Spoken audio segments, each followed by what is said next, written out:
Hello Revolution Golfers, this is Martin Chuck and I'm at the beautiful Raven Golf Club Phoenix, and today I want to talk to you about lag putts. Now this isn't the longest of lag putts, but it is about 25 feet. I've got the Dave Pelz True Roller here, and this is a fun little device I use in my golf school, and I don't have it aimed up perfectly. It's more about lagging, and I think I've got the distance dialed in. I'm going to drop this off the slope about 12, and that's rolling by the hole about a foot. So I'm going to just aim this a fraction more to my left, and I'm going to drop it from a little bit under 12 and see how we do here. So you can see you can get pretty dialed in with touch, and that's rolling by perfectly a foot. Now how are you going to do that as a golfer? How are you going to have perfectly dialed in touch? Well, I'm going to hit a putt for you right now, and then we're going to talk about how you're going to become your own little true roller right here. So when I set up over a putt, basically my feet are the same width apart every single time. So I've got a visual benchmark when I look down here at my feet.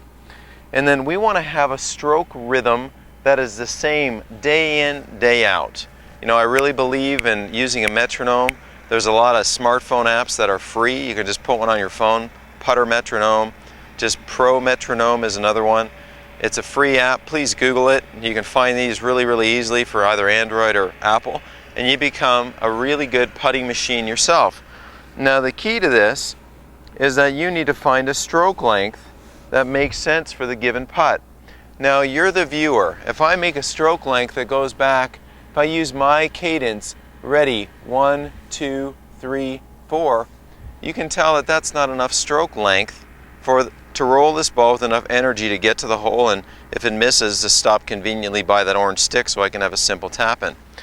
And precisely what I'm talking about here is when I say ready, that's me just telling myself I am ready.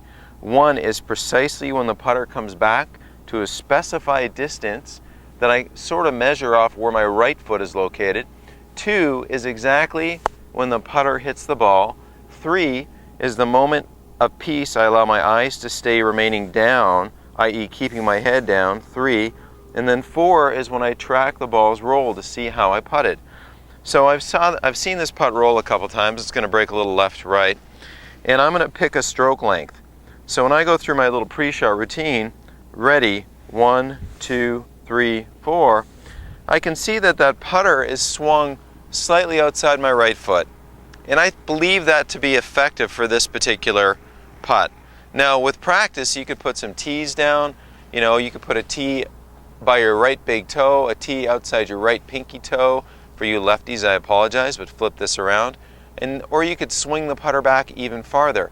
The point is, everything is in the same rhythm. Ready, 1, 2, 3, 4 for a longer putt, or ready, 1, 2, 3, 4 for just a short little putt. Let's go ahead and hit one to this cup here.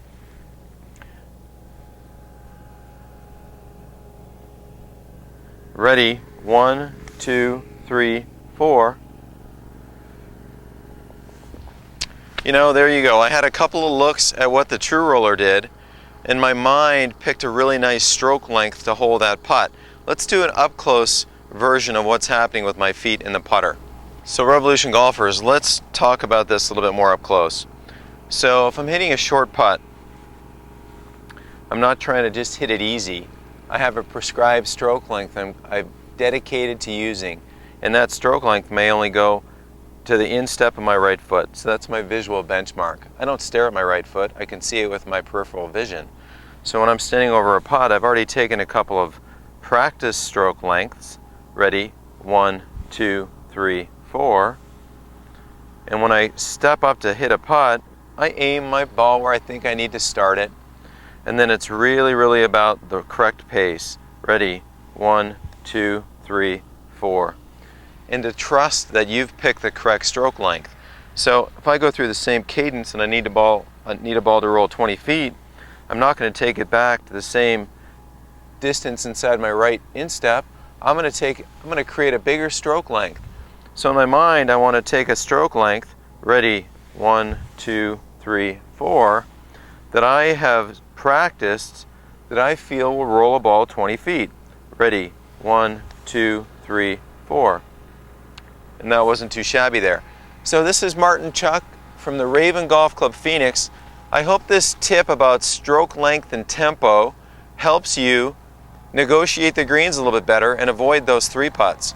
Please post your questions and comments down below. I'll get to as many as I can.